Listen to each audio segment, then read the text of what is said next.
As people come in, that's fine. We should kick off. So thank you for joining us today. I'm Dr. Annette Davis. I'm actually a podiatrist with a PhD and a keen interest in the allied health assistant workforce. You're joined today by Ty Chidik. He's assisting me in making sure our slides work together. I have a declaration to make before we start. I'm actually the General Manager of Therapy Services at Scope Australia, which is a large disability service in New South Wales and Victoria. So some of the slides that you may see will have some Scope branding on purely because I think they're appropriate for this forum. But in no way is this a sales pitch or anything like that. It's very much about really showcasing the great work and the work that AHAs do in disability, but also to make sure that we're all working safely in this space. So I've been at Scope for 4 years and working in the disability sector for 4 years, and I was at 16 years at Monash Health before that. With the NDIS service as part of my portfolio, I've also done work in the Department of Health and Human Services Victoria, developing delegation frameworks and research-related protocol for allied health, published broadly in workforce, particularly around allied health assistance. So I'm a huge fan of what you do and a board director of AHANA. Enough about me. Let's move forward, please, Ty. Firstly, I'd like to begin today by acknowledging the traditional custodians of the lands on which we meet and pay our respects to the elders past, present and emerging. We extend that respect to Aboriginal and Torres Strait Islander peoples here today. If you like, you can put your land in the chat. I also have the next slide, a slide we use at Scope, which we respectfully acknowledge the diverse experience of people with disability, their families, carers and supporters. We value and celebrate the potential of all people, act to reduce barriers and honour the lived experience of disability as a vital form of expertise equal to any professional skill set. If you don't have a slide in your organisation that looks like this, I suggest you consider it. Okay, next, please, Ty. Okay, so let's talk about the NDIS. Before we kick off, just about some background. In case you're not familiar, you probably are. It's a once in a, as Julia Gillard said, as the Prime Minister at the time of the Labor government, who auspiced, and it was under her leadership that the NDIS was developed. It's once in a generational reform for disability. So it was an Australian government initiative really to bring in line a lot of the welfare funding that was happening in disability at the time. But it was really around giving Australians with disability choice and control over their individualised needs-based and support. So there was deinstitutionalisation of disability much earlier, a lot of other reform that happened, but nothing that really brought it together. And the intent was to give people with disability choice and control. So, and the intention in 2013 when NDIS was rolled out was to support 400,000, roughly about 400,000 Australians with disability. Fast forward 13 years and we've got nearly double that, and it's expected to grow, and it seems to be growing as you would see in the media, exponentially, and soon probably to hit 1 million participants if it's left to grow in the way it is. So there's been a lot of reform. You would have seen Minister Butler speaking in forums. There is a lot of media at the moment. I'm not going to harp on about this, but it just helps to set the context. So just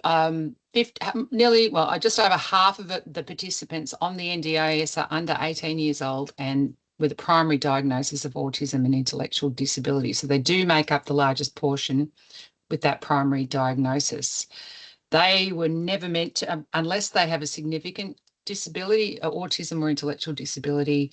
A lot of the low and moderate level disabilities with autism and intellectual weren't supposed to be on the NDIS, yet here we are.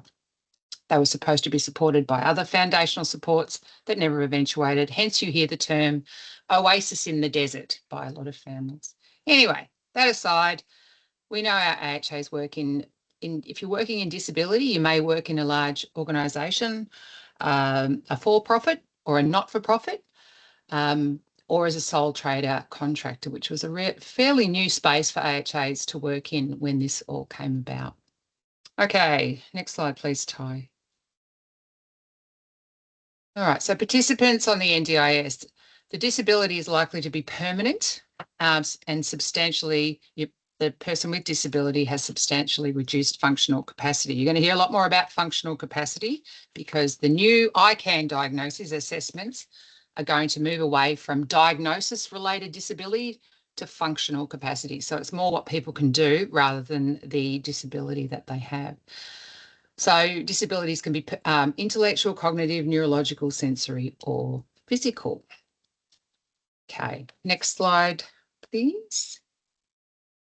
So therapy supports in the NDIS, it's different to healthcare. So if you have worked in health before, which is traditionally where AHAs have come from, where AHAs deliver a therapy plan or assist with delivering a therapy plan with the intent of getting, well, very rudimentarily, getting people better. In disability, it's to build capacity, so help build new skills, or maintenance, which is to help slow the loss of existing skills. So where impairment reduces that capacity building can be defined in many ways. So there's therapy, and that's why we call them therapy supports. So therapy supports are evidence-based supports to help build or maintain skills or independence and delivered by allied health professionals and allied health assistants to manage everyday activities in the school, home or community.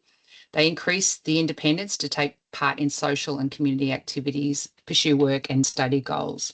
So therapy supports, as you can see then, include language and communication, so conversation, social skills, personal care, getting dressed, mobility and movement, which is, walking and maintaining range of motion, personal interaction, so this can be social and relationship skill building at school or at work, functional, and this includes the psychosocial functioning around problem solving and decision making, and community living, so things like using public transport.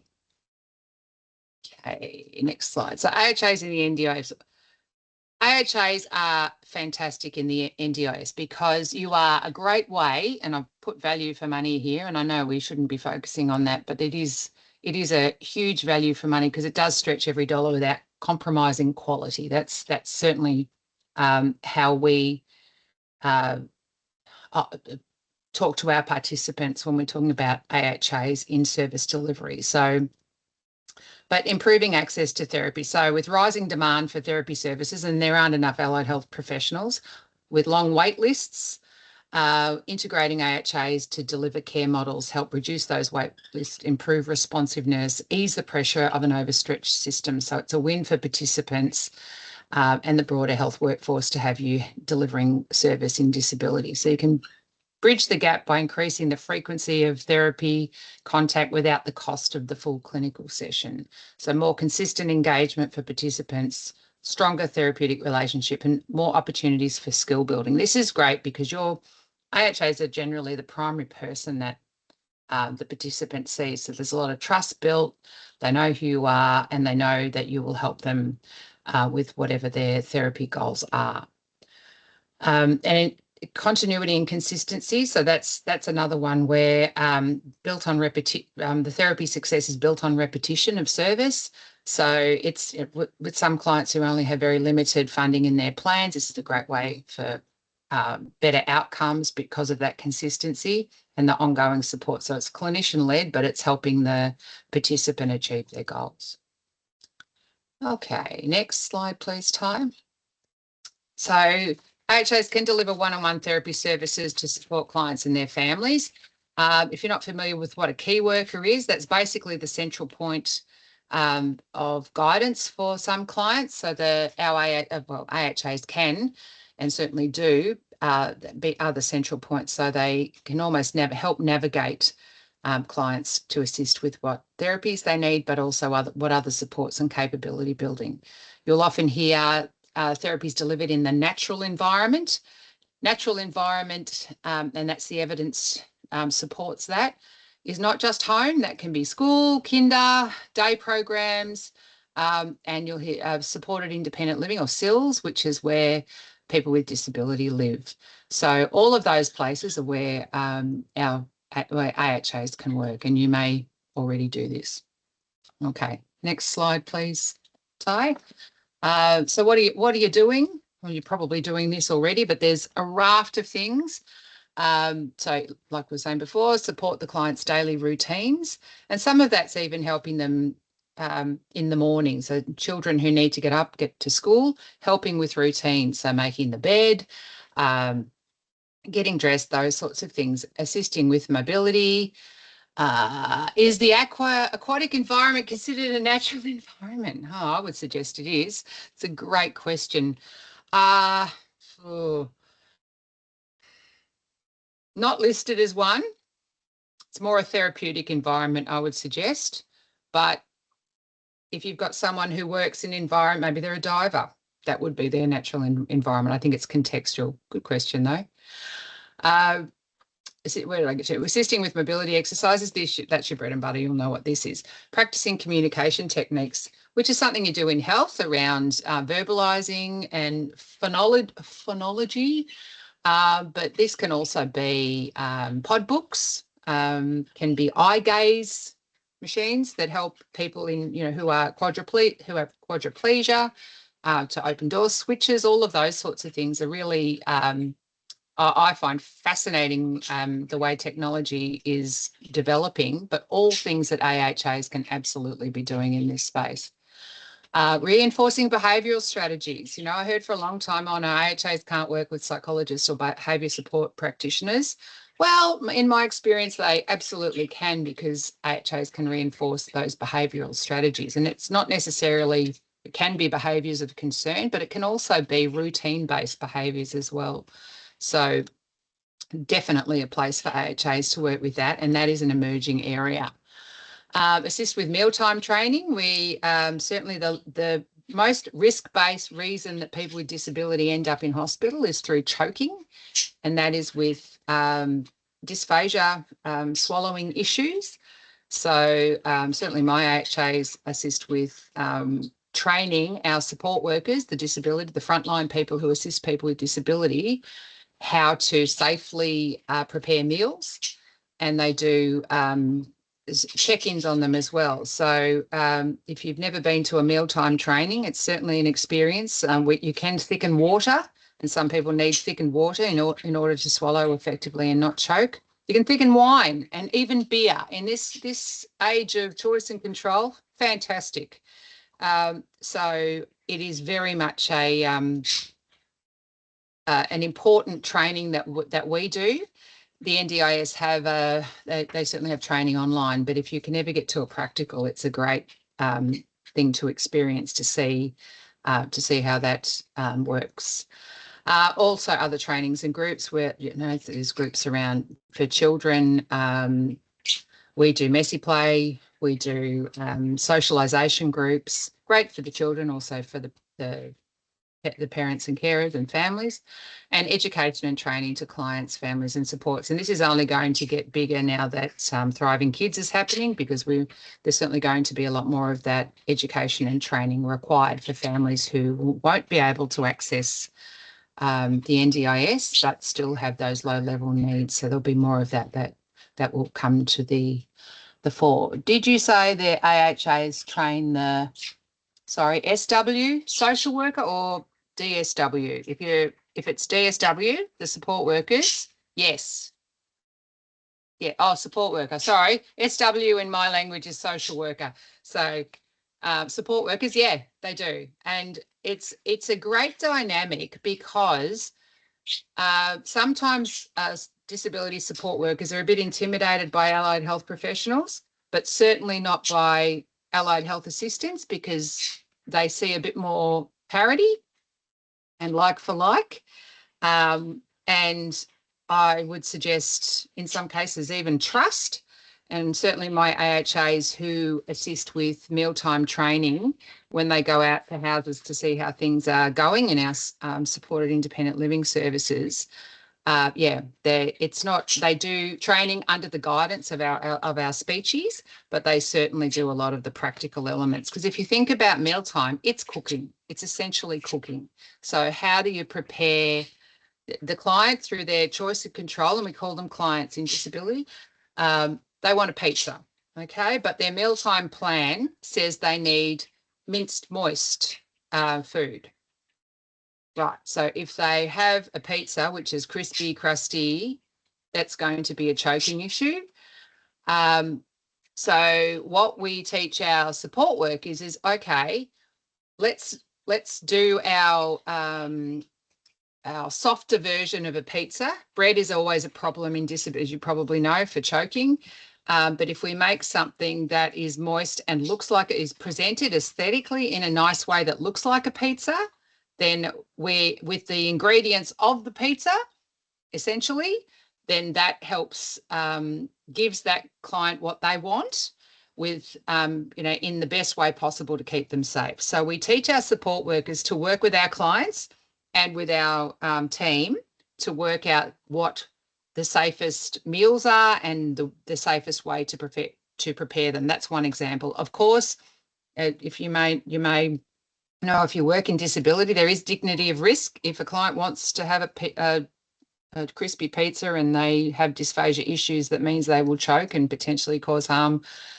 That is their choice, and there is a whole process around that. But if we look at it from a way to keep people safe, instead of just putting, minced, moist, mashy stuff on a plate, how do we make it presentable? And, we eat with our eyes. We all do it in a mealtime setting. How do we make something look attractive to eat?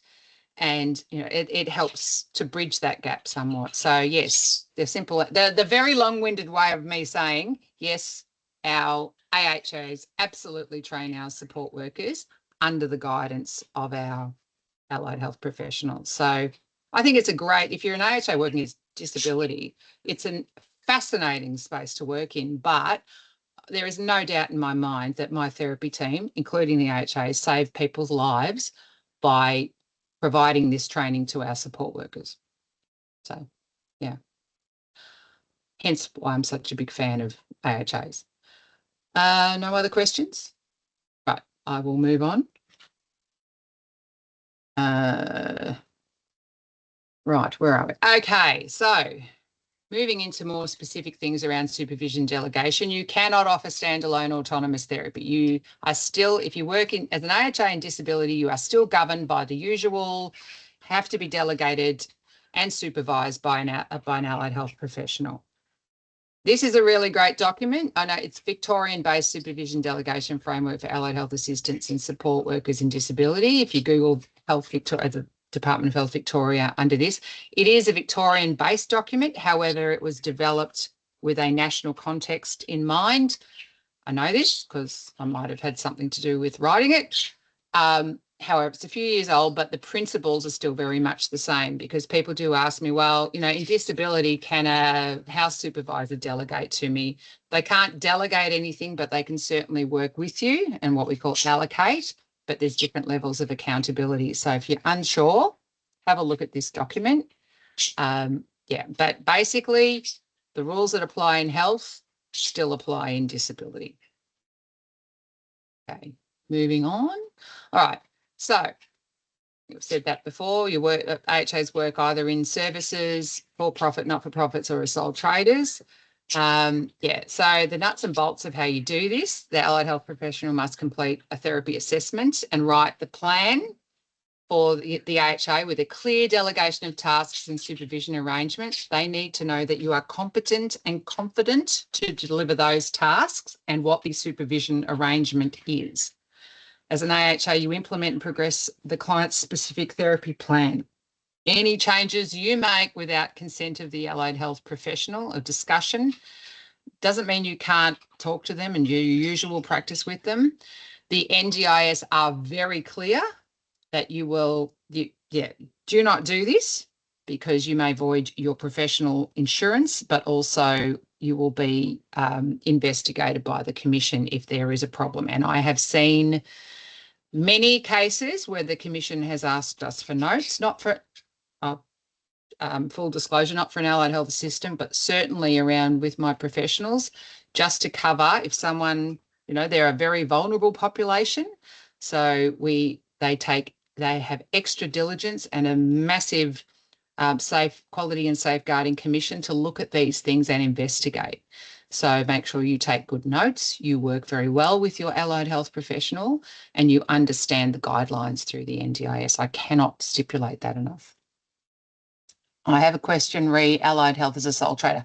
Let me get through this first, and if Laura, I'll come back to you. Okay, I've got a few more slides to go though. All right, next one. So it is critical, like I was saying with billing, you need to establish that competence and confidence to perform the delegated task and the agreed supervision arrangement, because that needs to be documented very clearly. Billing, the hours are billed under capacity building, so improving daily living. And there's, I think I've got an example of this. In the NDIS therapy, it's called a therapy assistant. It's not under allied health assistance, but it is therapy assistance, and there's 2 levels. I'll get to that shortly. Disability clients can be self or plan managed, and you invoice the client or their plan manager directly. You need an ABN to do this, and I'll get to that if you are a sole trader or contractor. If you work in an organisation, a for-profit or a not-for-profit, it's like working in health. You will be covered under the professional indemnity insurance of the organisation for your practice.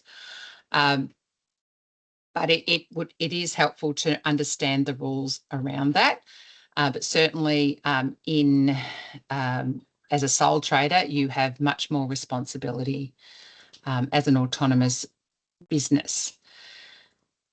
So self and plan managers manage participants much easier. If it's an agency managed participant, there you need to be registered under the Quality and Safeguards Commission. Now, there is registration coming in for allied health professionals shortly. That's part of the reforms. I'm not quite sure, they haven't given a timeline around that. I imagine allied health assistants, I don't know, will fall under this. So you'll have to watch that space, because, yeah, it's all, they're throwing us crumbs. There's nothing really tangible I can speak to about this, except the agency managed participants. So you do need to be registered for that. Invoicing, there are item codes, dates, hours, and the name of your supervising therapist. So, and it must align your pricing with the pricing, NDIS pricing arrangements and price limits, or what you might hear is called the PAPL. And that is updated every year. It's, what is it, the 17th of June today. The new one starts on the 1st of July. Haven't seen it yet, but that's not unusual for the NDIS to release it on a Friday for implementation on the Monday. Happy days. Okay, Ty, next slide. So this is what the PAPL looks like. You can download it off the internet. Level 1 therapy assistance. So you can only deliver support under direct supervision. And when it's direct, it is direct. They basically have to be next to you in the room. If you're a sole trader, you're likely to be a therapy assistant level 2.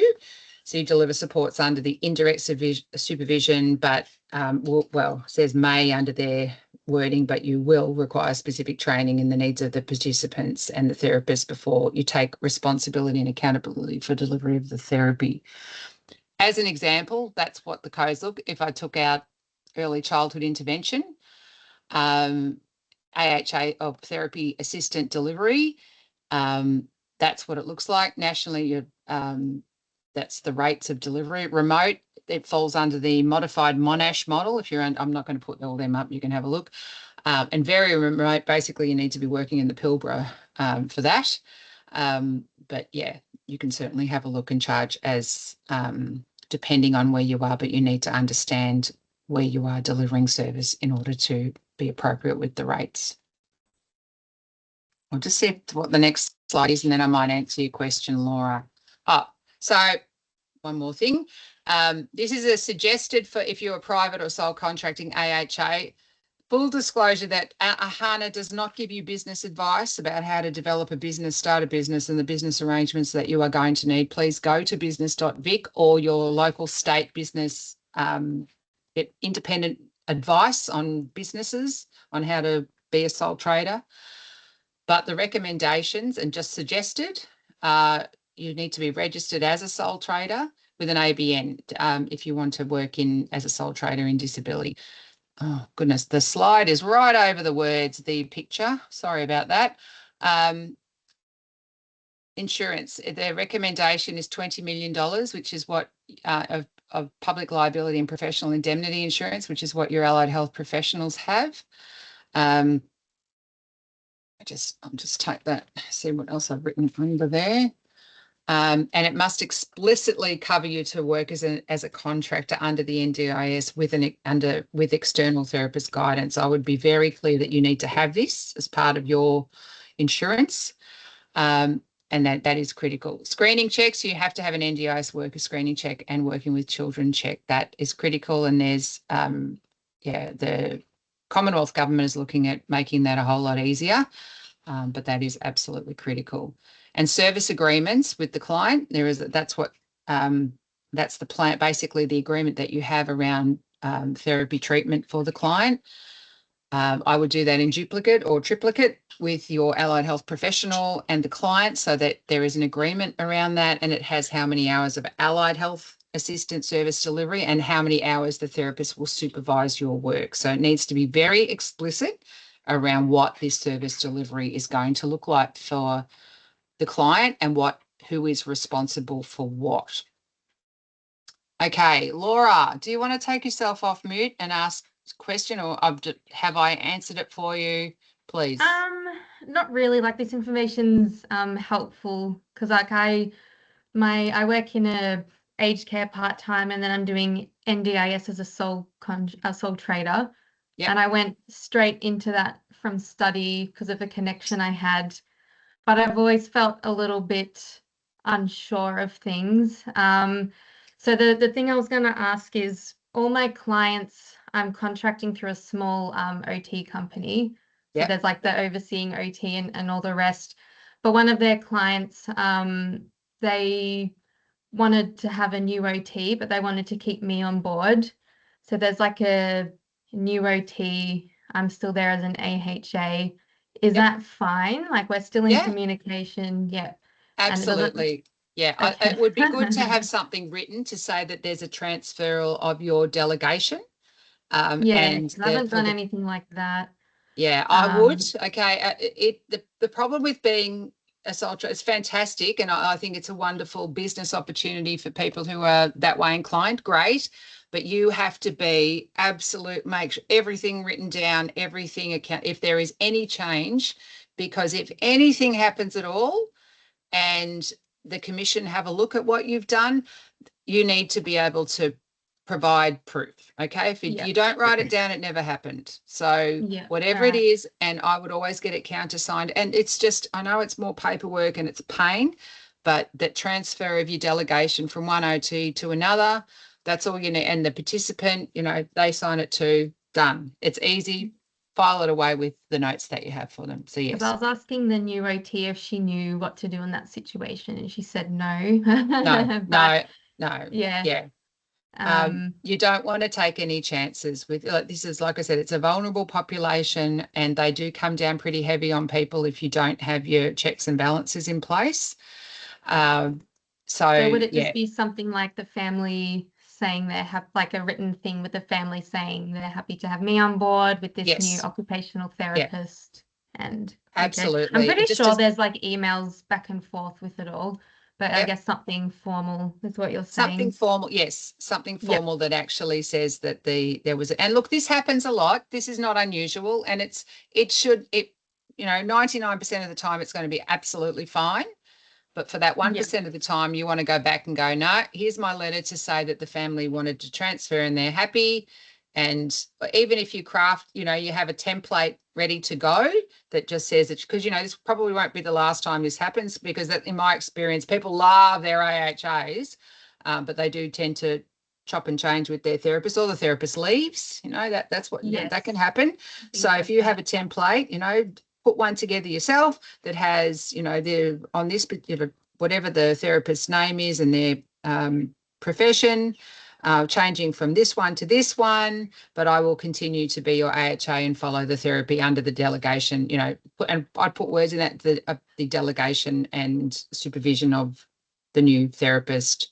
And so you basically give them the whole thing to sign, and then it's done. Because if you ask for someone to write a letter, then they've got to write a letter. I'd actually just put it in a bit of a have a template ready to go so that they can sign and just frame it like I did. It's just so that you're protected and I'm protected and we're all very clear about what moves forward. Yeah. And I do find as well, like, I do get told more or less what to do with the clients, but I feel like it's quite vague. And that's another thing I've been struggling with a bit. Like, I do reach out as needed, but I do feel like, it might be like, oh, help them with like social skills and things like that. But I would personally want a little bit more information. And sometimes I feel like this is the thing, I'm not experienced, so I don't know if that's normal. I don't know if I should be No, getting a no, bit more help it or needs to be clear because how yeah. can that allied health professional deem you competent and Mm, confident to deliver unless, and I would go back and there's from memory, it's been a while since I looked at the supervision delegation framework. There are some templates in there that, they need to write down and be really clear what it is they want you to do. And, mm-hmm. this isn't, I'm speaking at, most of my colleagues are fantastic, but some, you know what, they could probably just lift their game a little bit better and be clearer Mm, because it should relate to the participant's goal, whatever that is. So yeah. that's the first thing. And whatever sits under that, if it's around communication, it could be around verbalizing things, it could be, some pod books, whatever it is, that needs to be written down so you can follow that. Okay. And I'm trying to learn all the service agreements and getting Yeah. that going because I think it's helpful. Because yeah, I feel like I keep losing track, and yeah, it gets messy now that I'm seeing more people. So Yeah. If you can I keep get just this getting sorted stressed. at the beginning and have like a suite of little template and do, because these are the Mm, things that come up as you go. So you don't know what you don't know. And quite yeah. honestly, it's an evolving space. There aren't solid rules around this, which, is really quite frightening. But Mm, yeah, the more at the end of the day, write it down. Because if you didn't, like I yeah. said, if you didn't write it down, if there's no record of it, it didn't happen. Okay. And But make sure OT people support, see. very, very broad. Yes, it is. Oh, look, any allied health professional. So, Yeah. yeah. But yeah, Um, that's pretty much it. Thanks. no, that's fine. All right, I'll go to Anastasia first, and Ruth, I will come back to you. Anastasia, you have a question? Hi, Annette, how are you? I'm good. What's your question? My question was regarding the insurance. So at the Yeah, moment, I work with an OT that has her own business. So at the moment, it's just herself and I. yep, And I work as an independent contractor through my own ABN. yep, So I'm not an employee at her business. So yep, my question was, with working with the OT, the supervising OT, because I still work under her, yep. do I still need to be like the insurance, does that still need to be under her insurance as well for myself? Um, are you saying that, okay, I'm just trying to clarify the question here. Are you saying, do you need your own insurance or should she be putting your name under her insurance? Should she have me under her No, insurance? allied health professionals, there is, it's, yeah, they are accountable for anything they delegate to allied health assistants. And as an allied health professional myself, I'm not actually, it's a good question. I've never had to put that in. It might be worth, well, actually, again, to cover off, it might be worth her having a conversation with her to make sure that her insurance knows that she's delegating. I'm worried about opening a big can of worms here. It is assumed that allied health professionals delegate to an allied health assistant, but they only do that if they're competent and confident with the allied health assistant skills because they are essentially accountable for what you do. So that's on her, and she should probably investigate that herself. But in 35 years of working with allied health assistants, I've never done that in any of the domains that I've worked in. Where I've Okay, never been touched, never been sued either. Um, because if first when you I don't have started work, insurance, you need to get it though yesterday. Okay. okay, Yes. And $20 million worth. And you need to let your insurance know you are working with an NDI within an NDIS context. And however much it is worth every cent. all right, no worries, thank you. Okay, Ruth, you got a follow-up question? Oh, you're on mute, sweetie. Still on mute. Ty, have we muted everyone?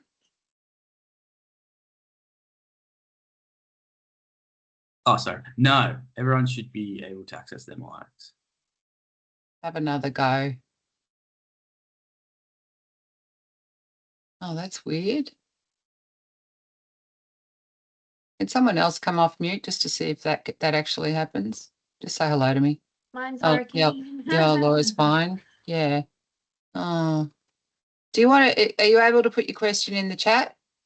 Maybe, or is it a bit long? Okay, it's typing. All right. Any other questions while we're going? The NDIS is oh yes, you're here. Great.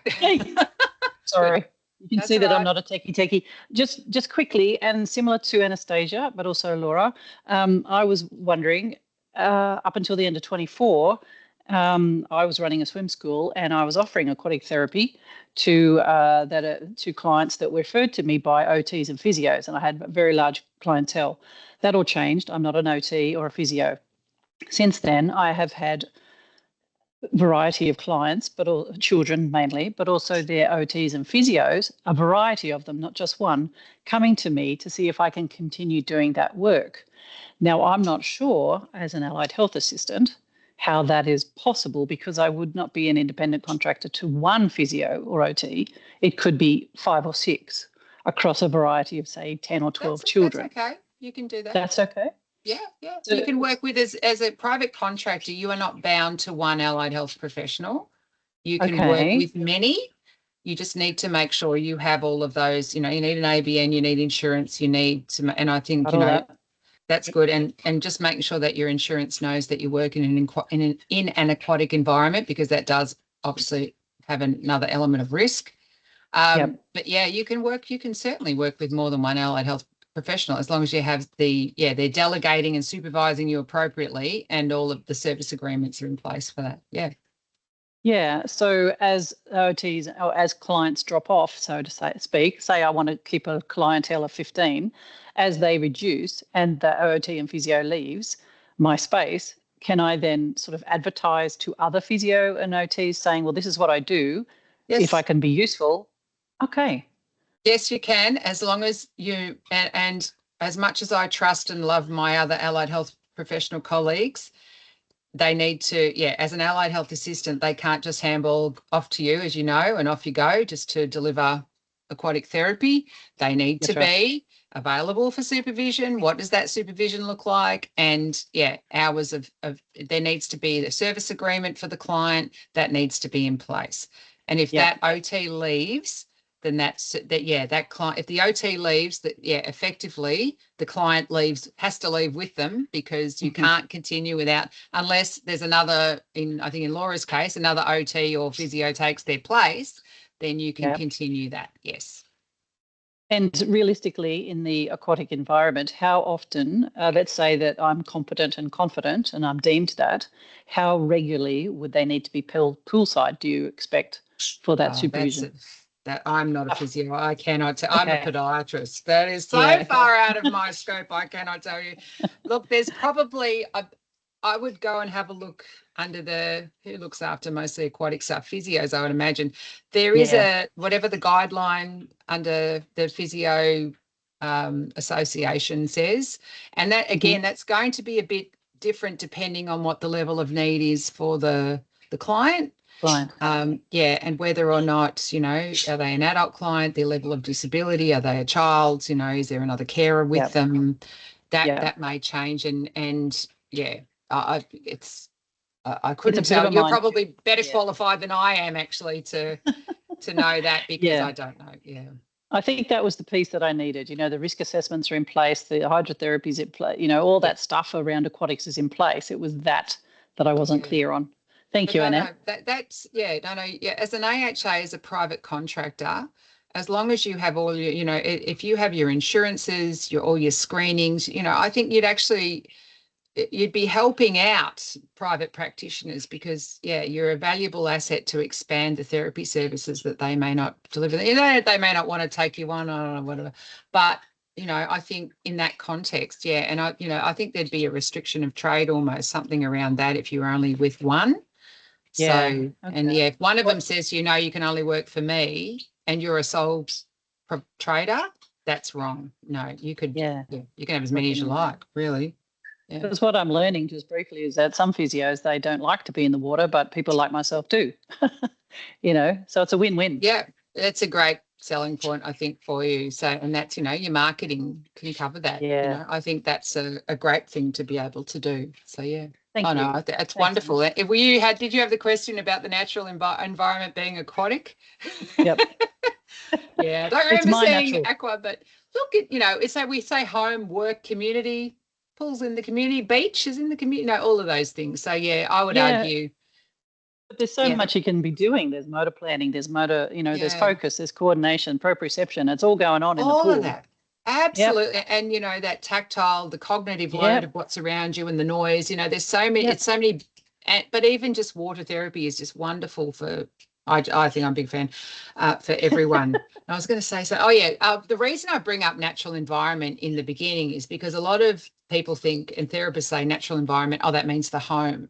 No, the intent of capacity building is to get, you know, people with disability out into their community to make sure that they are functioning and a part of our broader community. So if someone says to you, you know, natural environment's only in the home, you know, it's almost like reinstitutionalizing people. No, it's not. Yes, we do some services in the home, absolutely, and you need to know how people, you know, their routines of getting up, getting dressed, toileting, eating, those sorts of things in the home. But yeah, we want people with disability to experience life like we do and catch the bus and go to the beach and go shopping without, you know, do what they want. So yeah, that's part of choice and control.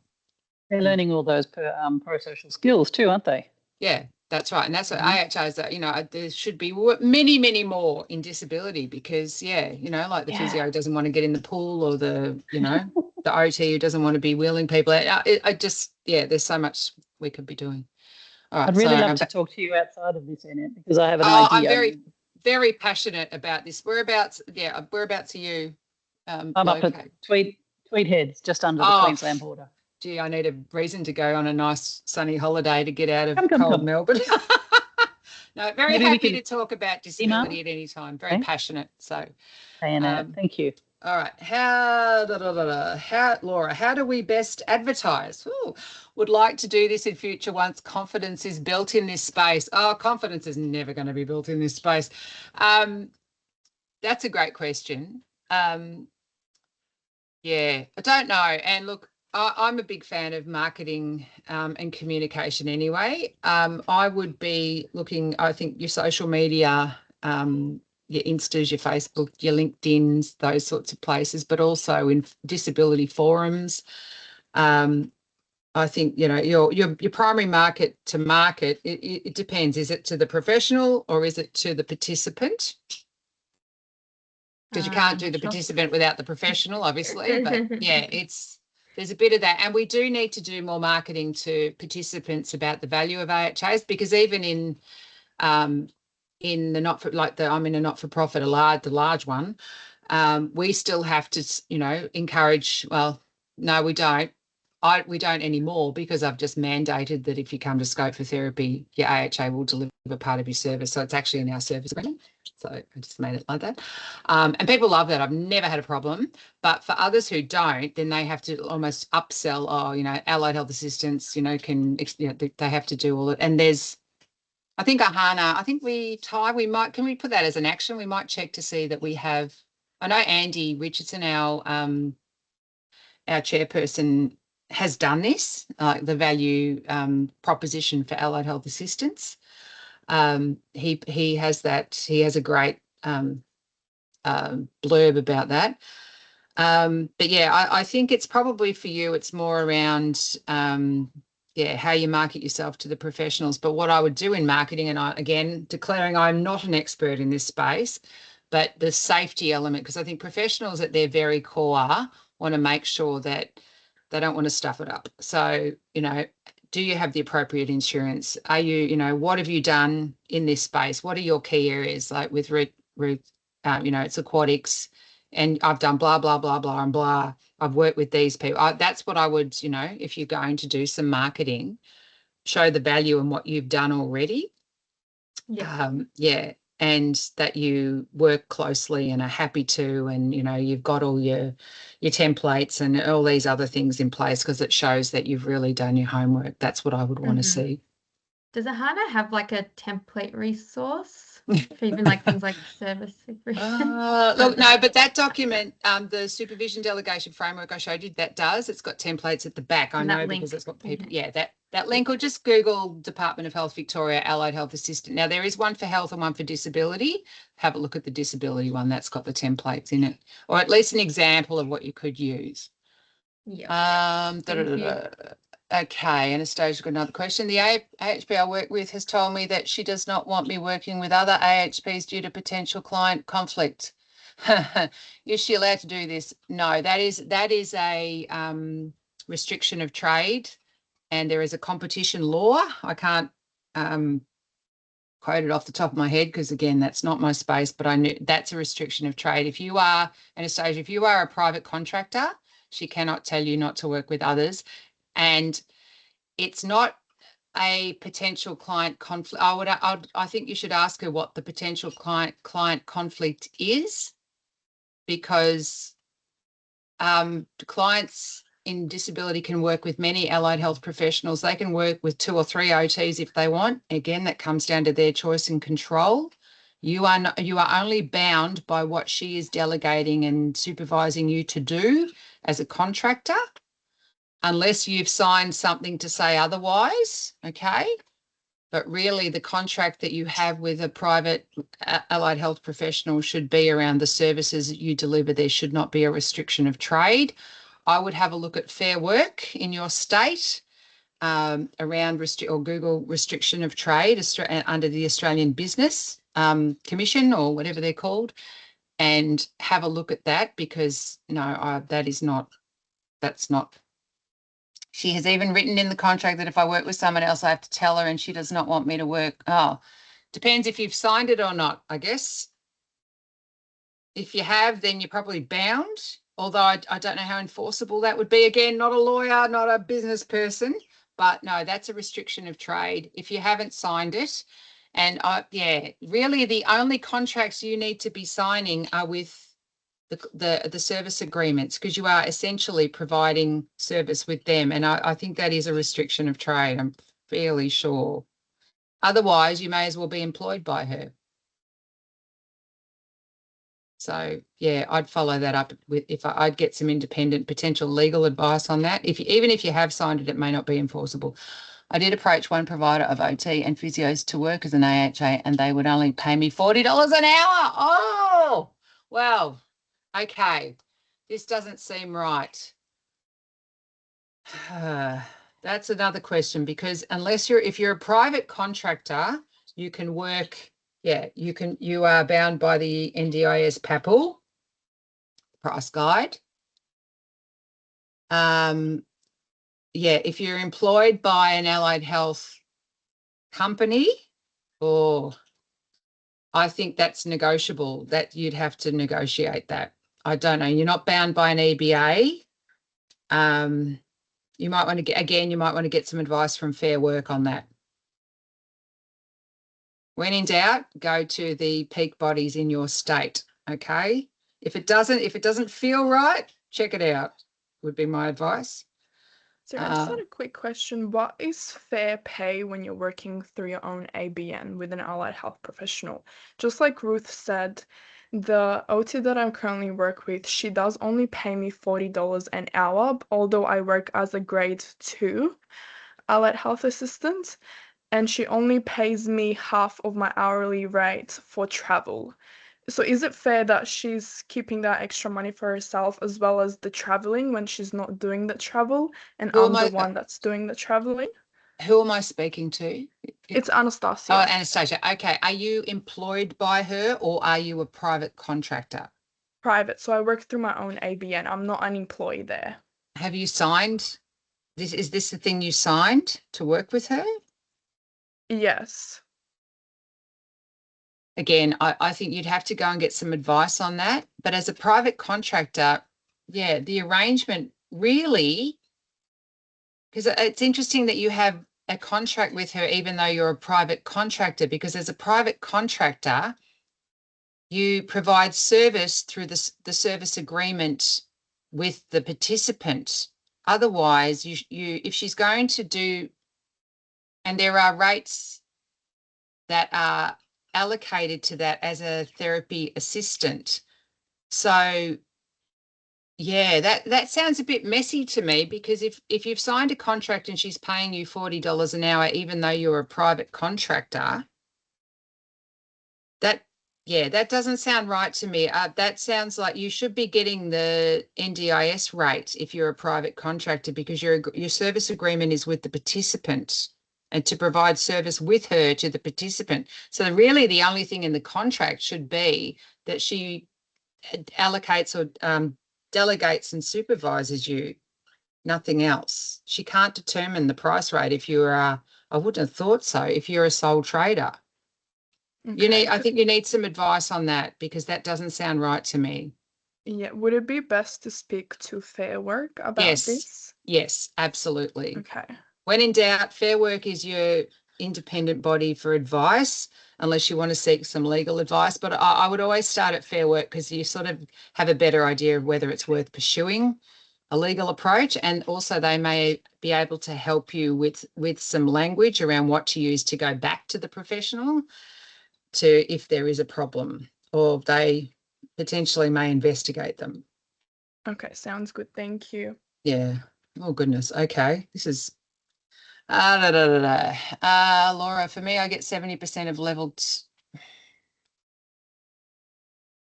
I'm not sure why you're not getting 100% of level 2 rate. You're a private contractor as well, Laura? Yeah, and there was like a contract thing, and even like the OTs do the same. So it's like 30% goes toward the company, I suppose, and then we get the rest. So even like the OTs that contract through, they only get, I think, 70%. Oh, Ruth, Yeah, so this they're is all very absolutely billing interesting. you out. They're definitely billing you out at the full price. I can categorically tell you that. But really, I'm just wondering what overheads they have. If that, no, they shouldn't be. Because there was like admin and stuff like that, but they recently let go of admin. And it's one of those situations, in some instances, it's like I feel like I'm sort of an employee, but then it's contracting. Yeah, I think actually, yeah, Ty, I think I need to follow this up with Fair Work as well, so that I understand this in a better. Unfortunately, a lot of this space is new. So they won't have a precedent for it, but essentially being a private contractor is not new. So, and really, from everything that I understand through the NDIS, as long as you're following the price guide, and really the only agreement should be between you and the participant. Because my thought was maybe that it's like they're finding you the clients, and then because I'm an assistant, she is you know, supports me, but that's kind of a given. So yeah, this is like an interesting thing, because again, like me and one of my friends that's an OT, she's contracting through them as well. And very early on, we were like, should they be taking that much? But we don't really know. Yeah, no, look, I don't want to speak out of turn. I find this, I don't know that should be happening. And obviously there's a little bit, as a private contract, if you're a private contractor to any company to do work, then there's the set price about how much that would be. And you know, supervision delegation is a given. You know, don't subcontract to an AHA if then if you're not going to delegate and supervise appropriately. There's no point. But it really is an expansion of their service, not a money making area. So I will follow that up and watch the AHANA space. I will, and even Ty, if we can get the participants, the people in this meeting, and we might shoot something out specifically when we find out. I'm about to go on leave shortly, so it may not be for a few weeks, and it may not be a clear answer, but let me follow this up for you, because I don't want to tell you something wrong, but I'm finding this a little bit very interesting that that's actually the case.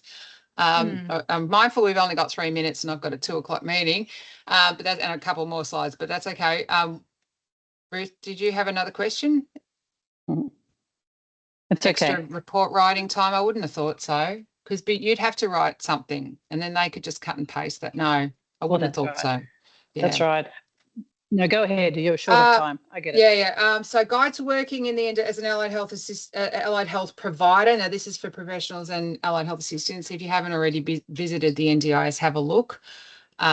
Business Victoria, I'm declaring I am in Victoria, but there'll be equivalent in other states. So please go and have a look at that. Fair Work, obviously I should put that up there.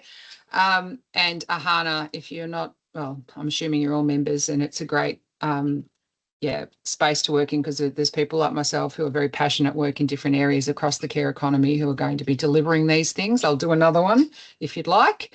But these are all, I hope you got something out of it, because I think that for me, it's very much about, following up to make sure we not only keep you safe clinically, but in a business context as well, because that's, a little bit concerned. Look, it may actually be okay. There might be a loophole or something in there, but I think we need to follow this up.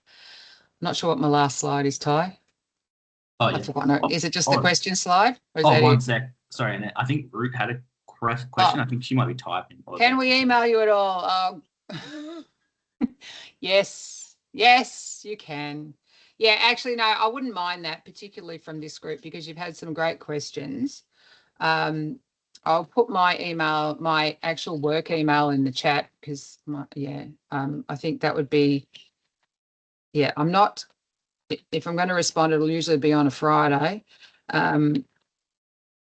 But this will help me help you, and I may or may not be able to answer questions, but I will do my best to do that.